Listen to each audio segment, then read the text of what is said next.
Hi guys, it's Jess. Welcome back to my channel. Today I thought I would do a book unhaul video because these are my favourite to watch at the moment. And since I'm home from uni, I thought I would just cleanse my bookshelves because I've been envisioning it for a while. I actually wrote down a list last time I was home of all the books on my shelves so that I could figure out and accept which ones I'm going to get rid of and which ones I cannot get rid of. So I have two massive stacks of like over 30 books, I reckon, and I'm gonna talk you through them. So the first book I have here is Hauntings by Rebecca E. Kidger, and this is actually the first ever book that I bought from a charity shop. You can see it was like £2, and I got this because I am interested in ghosts and ghost stories. The first time I ever went into a charity shop, I couldn't find anything that I wanted, so I felt guilty and I felt like you couldn't leave without buying anything because it's for charity. So I saw this by the door and I decided to just buy it. And I haven't even read this all the way through. I kind of picked at bits and it's just, I don't care about it anymore. Next book is Delirium by Lauren Oliver. I have a bad relationship with this book. If you go on my Goodreads, it is literally one of my worst rated books ever. I don't think the premise was that bad. I think it was mainly to do with the writing style and the boring characters. The main character was an idiot. If you don't know, this book is about a dystopian society in which love is thought of as a disease. And of course the main character falls in love with a guy. They use so many similes in this book that it became distracting, and they weren't even good similes. They were cheesy similes. Next book is Looking for Alaska by John Green. The copy of this that I actually read, I got it from the library and it was the old version of it. The one with the red heart, I think. From what I've heard, people either hate this or they love it. At the time I forced myself to get through it and I don't know why. I was at a time in my life where I thought that it was weak to DNF a book, but now I know it is a strength.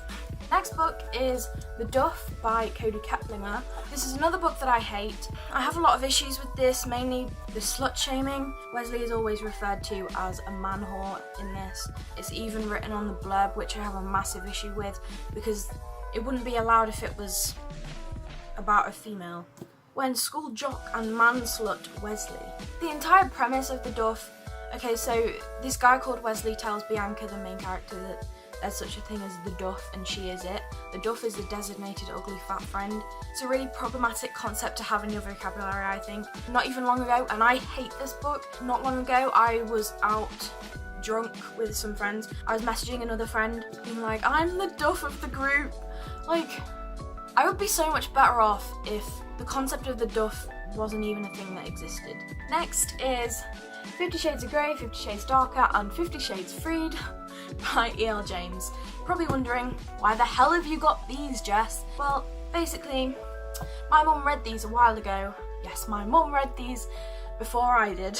My mum read them before the hype. She made me read them, and I did like them at the time.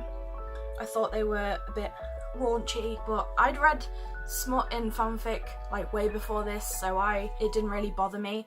It wasn't as outlandish as a lot of people seem to think it is. Obviously now that I'm more socially aware and more aware of how toxic certain relationships can be portrayed as, I don't want this here. It has nothing to do with the fact that it has smut in it, like I don't care. I just know that I'm never going to read these again because I know the stories, and now it's just kind of a running joke with my best friend because we both used to love them, like we used to think they were so funny because of course we were Twilight fans. If you saw my last video on 5 authors that made me, I talk about my history with Twilight there, but I'm going to get rid of these because I just have no more use for them and also they're problematic. So the next book is The Fault in Our Stars by John Green. This is actually my favourite book by him, and a lot of people now are claiming to hate it.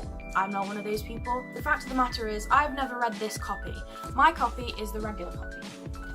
This is the copy that I read when I first got it. You can see, yes, don't need proof that you've read it. I asked my mum to buy this for me because it was like £4 or something, and she bought it for me, and she had no idea that I had another copy of it. Otherwise she probably would have said, no, what the fuck are you thinking? Really, I'm just realising that I do not need multiple copies of the same book. If I want to keep it for sentimental reasons, then I'm better off just keeping the one that I actually read. rather than one that looks pretty. Next is probably a controversial one, I think. It's The Perks of Being a Wallflower by Stephen Chbosky. And a lot of people love this to this day. Like, they think that it's a beautiful story, which I don't agree with, so I'm gonna get rid of it. Next is We Were Liars by E. Lockhart. I bought this when there was a hype and it was like £4 on Amazon, and I realised why so many people were saying, oh, make sure you don't know anything before you go into it and just read it and your mind will be blown. I know why they said make sure you don't know anything about what happens in it, because nothing happens in it, so they can't even explain it. It's just so boring, and it's 225 pages of like nothing, just pure angst, if I remember rightly. And it doesn't even have a clear-cut ending, which I really like in standalones, so just getting rid of it. Next up is probably another controversial one, that is The Hunger Games, Catching Fire and Mockingjay by Suzanne Collins. If you think that I should read these, then drop me a comment, because so far I have not seen anything that makes me want to read them. I bought these when I was back in my Divergent phase, and I actually read and really loved Divergent at the time. When I first got into BookTube, everyone was hyping it up. I just never read these, and I didn't pay full price for these, so I don't feel any loss. It was probably about a £5 or a £10 or something like that. And if I want to get to them, I can find them easily in probably any charity shop or any self-respecting library. Next up is Emme Rogers' Epic Detour by Morgan Matson. This is just one that I bought full price on Amazon because BookTube was hyping it, and back then I wanted to get everything that everyone on YouTube had. This is back when everyone was obsessed with like cutesy like romance contemporaries, and I'm just not that into this style of book anymore. Kind of in a similar vein is Gone Girl by Gillian Flynn. I bought this because it was being hyped pretty much everywhere, not just on BookTube, but I did buy this, and now I'm just not interested in reading it because I know the twist, I know the story now, and I've not even seen the movie. I've just been spoiled for it, and I don't think it's the sort of genre that I'm into. Next is And the Mountains Echoed by Khaled Hosseini. This was an automatic author buy because I have read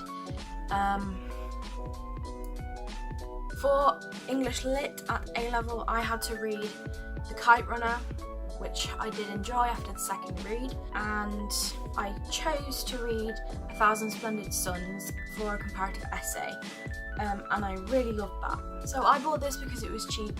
I think I bought this from Boys, and I just saw his name on it, and I like the style of these covers, but never gonna read it. So Commandant's Girl, which once upon a time I think I was interested in reading this because it was the whole forbidden romance thing. Basically this is between a romance between a Jewish girl and a Nazi commandant, which is problematic as fuck. Kathy Kelly, Always and Forever. I'll Take New York by Miranda Dickinson. The Affair by Santa Montefiore. I know I'm not going to be interested in reading this because it's about a woman who cheats on her spouse. Like, you cannot get me to empathise with that. I don't find it romantic at all, and I hate reading about cheating as a subplot. Lovely Bones by Alice Sebold. I bought this because it was cheap in the works, and I basically only bought it because I heard of it because my best friend read it for school and hated it. I don't know if it's her most hated book ever, but she definitely seemed to hate it a lot. But I'm just not interested in reading this. Next is My Life Next Door by Huntley Fitzpatrick. I read this and I did adore this when I first read it. It's just another one of those cutesy contemporaries that people hyped back in the day on BookTube. I'm just not interested in holding on to it anymore because I know that I'm never going to read it again. Next is Will Grayson by John Green and David Levithan. I did like this when I read it, however, it had a bit of a weird tone to it and I didn't really like how it was written. I'm starting to realise I don't really like John Green's narrative style, so I know I'm never going to reread this and I don't really have any fond memories of it. The Weight of Water by Sarah Cresson. I kind of want to keep this now because this is the first book and only book that I've ever read that's like in verse. So I thought that was really interesting, and it's £2. I got it from a charity shop and it used to be in a school library. This is about a little girl called Kasienka. She and her mum immigrate from Poland to England and she just doesn't fit in at school and she gets bullied and stuff. I just don't want it taking space up on my shelf now because it was just okay. The Out of Office Girl by Nicola Doherty. So this was another cheap one from from the works. I remember I got it. I actually did read it and I loved it. Very summary read. It's set in Italy. It's a sort of unexpected romance with like a moody hero type thing, sort of enemies to lovers. I do still have fond memories of it being a sort of like gem that I found, but I'm not going to reread it. Lock and Key by Sarah Dessen. I don't know why BookTube continues to hype Sarah Dessen because no one seems to love her. Everyone always seems to be like, it was okay. I did get this from a secondhand bookshop, so I didn't pay full price for this, luckily. I've read about 2 or 3 of her books now. This one is just about a girl called Ruby, falls in love with her neighbour Nate, and I only remember that because it says Ruby and Nate on it. Next is Pushing the Limits by Katie McGarry. I held on to this for a very long time because this was another diamond that I found from the works. I recently heard someone else had read it and pointed out some problematic aspects about mental health, the way that the mentally ill mother of Echo is portrayed as the villain. I'm not going to reread this. Next is 10 Things We Shouldn't Have Done by Sarah Malinovsky. I think this was my first YA book that I ever got. I think I read this when I was like 12 or 13. My mum got me it and didn't realise what it was about. I just asked for a book and she let me choose a book and I got this one. But I do remember this as being the first book where I ever came across a storyline about sexual health. I remember the main character gets... Oh, that's a spoiler. If you ever wanted to read it, sorry. There is discussion of STIs in here. It was educational. I think it needs to be discussed more in fiction, especially like young adult fiction, because it's always glossed over. They might be sexually active. Sexual health never even comes into the conversation. Billy and Me by Giovanna Fletcher. This is the only book that I've read of hers, and I did really like it. Next is Fangirl by Rainbow Rowell. This is probably another really controversial one. So many people hype it up still and love it. I just thought it was okay and quite long for what it is. Next is Why We Broke Up by Daniel Handler and Myra Kalman. This wasn't what I thought it was going to be. It's more like a textbook. It has pictures and stuff. I'm not really a big fan of this style, and also the story is a bit boring as well. Not that I've read it, but I've read a few pages and I'm just not into it. Next is The Immortal Rules by Julie Kagawa. For some reason, I didn't realise that this Blood of Eden novel, my vampire creator told me this.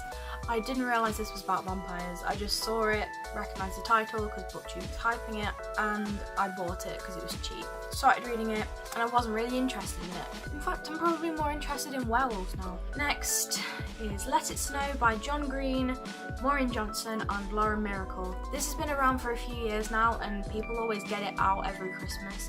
I think I've read the first story maybe. Nah, I'm not into it. I don't really like short story collections. I don't think I'm ever going to read this. Next is If I Stay by Gail Foreman. There's so many mixed opinions about this on BookTube. You either love it or you hate it, or you couldn't get through it, which is me. I couldn't get through it. One of the worst books I ever tried to read. I DNF'd this probably 5 times on separate occasions, so I don't know why I'm holding on to this because all I ever do is complain about it and how bad it is, even though I haven't read all of it. And lastly is The Programme by Suzanne Young. I bought this because it's hyped on YouTube. I think back then I was interested in the sort of dystopian, medical, like realistic society stories. This one focuses heavily on like mental health. Now, I tried to read this when I was in a bad mindset and I really needed something light and fluffy, and I just had to put it down instantly because mental health is quite a heavy subject and it's kind of trivial for it to be made into this. I mean, I guess nothing is off limits really when you're writing fiction or writing dystopians, but I can do without reading this because there's another like few books in the series and I'm never going to read that. So that was it for my book unhaul. I hope you enjoyed it. I can't wait to finally get rid of these all. I was meant to get rid of them today, but I forgot, so luckily I could film this haul. See you in my next video. Bye!